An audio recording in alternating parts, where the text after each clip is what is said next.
I would not be sitting here having this conversation with you right now if I did not spend time in isolation. I would not be sitting here right now if I wasn't. You practically spent 6 years by yourself, little to no contact with friends, talk to your family sometimes. Everyone says they want to be successful. Everyone says they want to do something. But man. What is the attitudes that you're seeing are different in this culture where we're constantly being marketed to every day?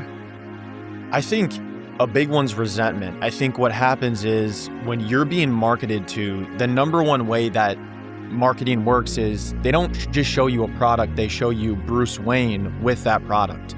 So now what you're doing is you are looking at Bruce Wayne and saying, I want to be that. Well, what does Bruce Wayne have? He has the Rolex, he has the suit, he's got the charisma, all this stuff. And whether you are aware of it or not, over time, there's sort of inevitably going to be a distance between you and the person that you want to become. And what happens then is you lack peace and you start to build resentment. And you're like, oh, why am I not this thing? And the answer is because that's unrealistic. And even Bruce Wayne himself, I mean, he's a fictional character, but let's take a highly looked at individual in the male community right now. I just off the top of my head, Marlon. So Marlon's this really good looking guy. He's charismatic. He's got a lot of things going for him. He's got, attention, money, everything. But the thing is, people don't see Marlon behind the scenes. So they think that this almost fabricated, I'm not calling him fake, but this version of himself that he shows the internet is who everyone is comparing themselves to, which is a highlight reel.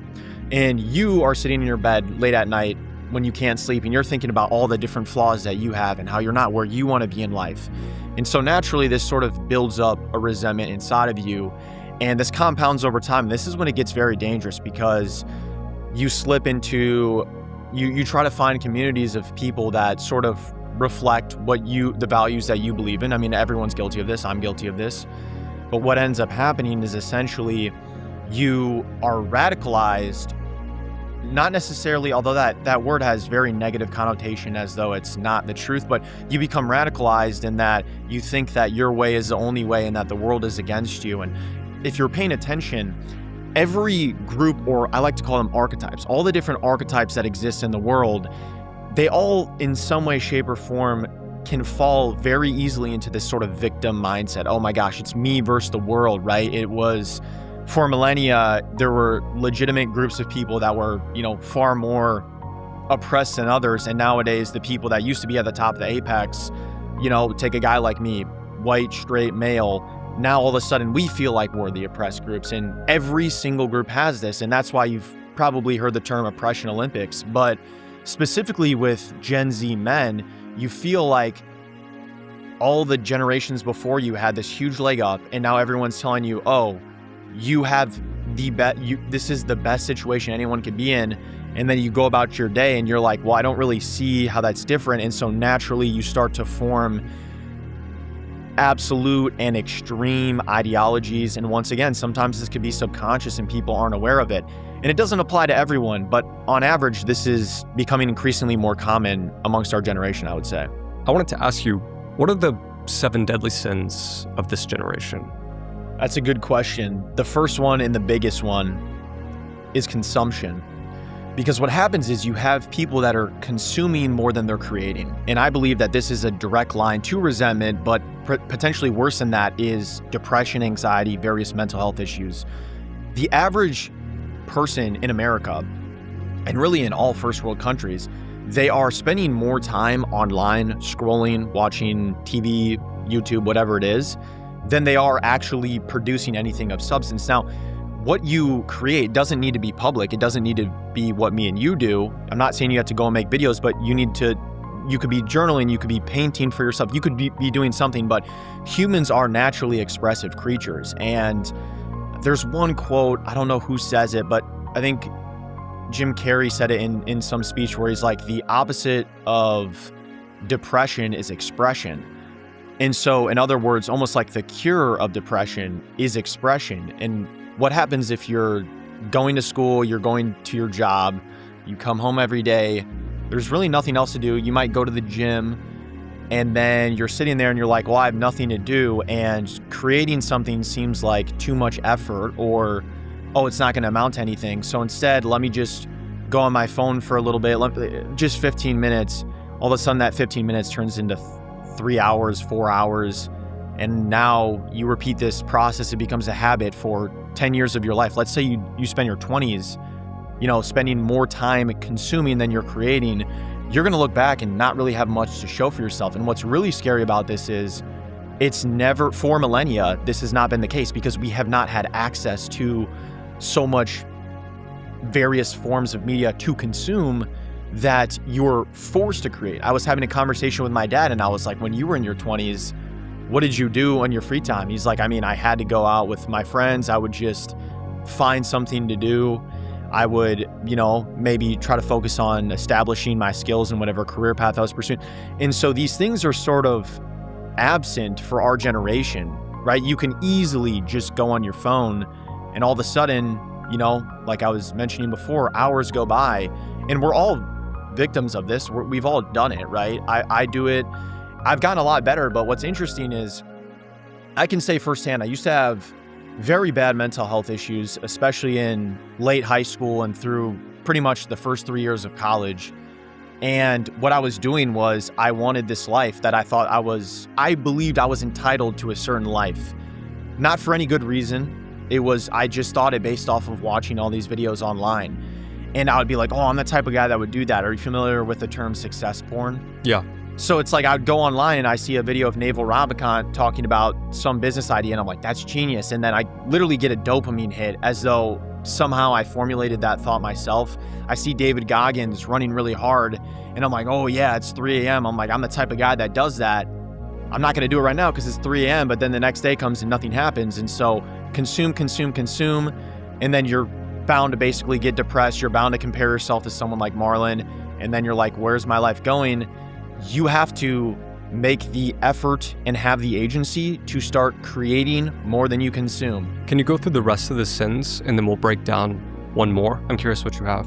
People are suffering the effects of their unlived lives. They become bitter, critical towards not the world, but themselves because, for example, they wanted to be an author. They went to school, got an English degree, got a literature degree, and then they see someone else has a published work and they read that and they're like, really? Like that's it? But really they never chased their dream. They never did anything. So they become resentful because they see someone like me on the internet, someone like you, and we're just two guys that are curious about the world, interested in certain things. And we decided to take the leap of faith and put ourselves out there and, went through all the failures and got to a certain point. And then they see us and they're like, oh, this is just a regular video of Jack talking to some guy. If I was in Jack's position, I would be doing the same thing. I would be doing potentially better than him. So they build up resentment. And once again, social media amplifies this because it doesn't matter what you're interested in. Somebody is out there doing it. And this is a very easy frame of mind to fall into. Right. The last deadly sin and the one that gets the most overlooked is passivity. When you are going with the flow that the system designed for you, I'll give you an easy example.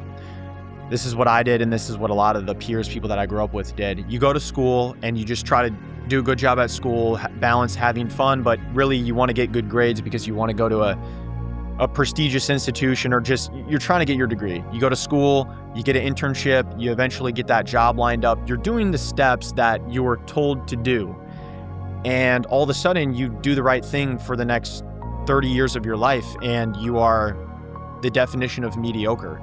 And I think mediocrity is one of the greatest tragedies, and it's really bred, not that everyone is meant for something greater, but I do think that a lot of people find contentment and they become passive because they check the box where society's like, okay, you did enough. You're not going to get shamed by any of your family members if you work a 9 to 5. They're like, hey, you're paying the bills, good on you. And listen, all respect to the people that work 9 to 5s. I come from a family of people that work 9 to 5s, and they certainly work hard, but I almost relate it to quiet quitting, where, okay, I'm doing enough. And so the fact that there is effort that's being put out that's enough for me to feel like my peers are going to respect me. And people don't even consciously understand that this is sort of a great motivation or benchmark that they're dictating their life by if my peers are going to validate me or not. Who's going to make fun of you if you are making $80,000 a year and you are an accountant and on the weekends you go golfing with your friends and you have a wife and you have kids and you're getting by? You're not super rich, but you're still able to afford things, and by all means you live a respectable life. And I'm not saying it's not a respectable life, but what I am saying is these people are coping and thinking that this was a life that was meant for them and that's all they could do, when in reality they're passive, and being passive is the path of least resistance. Let me ask you this on the isolation. You said you practically spent 6 years by yourself, little to no contact with friends, talk to your family sometimes. I know you said a lot of it was cope, but what do you think is the one truth that a man can only learn by himself? You cannot develop your identity as a man, if you don't spend a substantial amount of time completely alone. 99% of hometowns in America are going to have, this sounds very negative, but it's the cold hard truth, viciously mediocre people that truly are not striving for greatness. In my hometown, from a very young age, I would always tell my parents, I really want to be successful at something. I don't know what it is, but I'm very ambitious about being successful about something. And people they say the same thing. Everyone says they want to be successful. Everyone says they want to do something. But man, I just was so uninspired by the people that I grew up with, which sounds so bad. I don't think they're less valuable as humans. I'm not saying that I'm intrinsically better than these people, but I was not inspired by them. I don't know what it was. And if I would have conformed, or even having friends in and of itself can be cope, especially at that time in my life, it would have been cope if I would have stayed friends with them. I felt like that would have been a lack of self-respect. But what happens is you are diminishing and sometimes committing career suicide, or not career suicide, but you're destroying your potential by being friends with these people. And when you're forcing yourself into isolation, and it can't just be isolation from people physically and socially, it needs to be also online. You need to distance yourself from the things you're seeing online, because the average person spends more time scrolling than they do with people. So that still dictates, the algorithm is dictating what you think and your identity. So you need to distance yourself from all of that, and extreme isolation is sort of the only workable way that you can do that, at least that I'm aware of. I would not be sitting here having this conversation with you right now if I did not spend time in isolation. I would not be sitting here right now if I wasn't that guy that people didn't like and was essentially saying I was pretentious, or I thought I was better than everyone else. These are things that I had to go through to learn, and it would never have happened had I just conformed and been willing to go to school, get a corporate job, be a slave for the rest of my life, and just be viciously mediocre and let my potential go to waste. What's the best piece of advice you've ever received? Pick up the cross and follow Jesus. Changed my entire life. But I'll give you a non-religious answer too. Everything in life regresses to the mean, and the mean is your identity. You build your identity by taking so much action that it creates a profound amount of evidence and proof, which completely destroys any self-doubt beyond reason. So you materialize your life by controlling your thoughts and how you believe, and by proxy the actions that you take. And then what's the most shitty piece of advice you've ever received? If you do hard, honest work, but just follow the system, that you will be happy and fulfilled. And why isn't that true? It's not true, because if you can do hard, honest work and find happiness and find fulfillment, but it has to be with something that you truly believe in. If you follow the system, oftentimes you're not doing something that you believe in. And so this sort of falls into, later on, same thing with looks maxing, vanity, where you're like, I'm only doing this to pay the bills. So you have to be strategic about what you're pursuing and have a genuine curiosity and desire to improve upon that on a consistent basis. because otherwise you'll look back on your deathbed and be like, I chased something that I didn't want to do, but just because I was hardworking and honest, I thought that it was supposed to amount to something. That's not how the world works.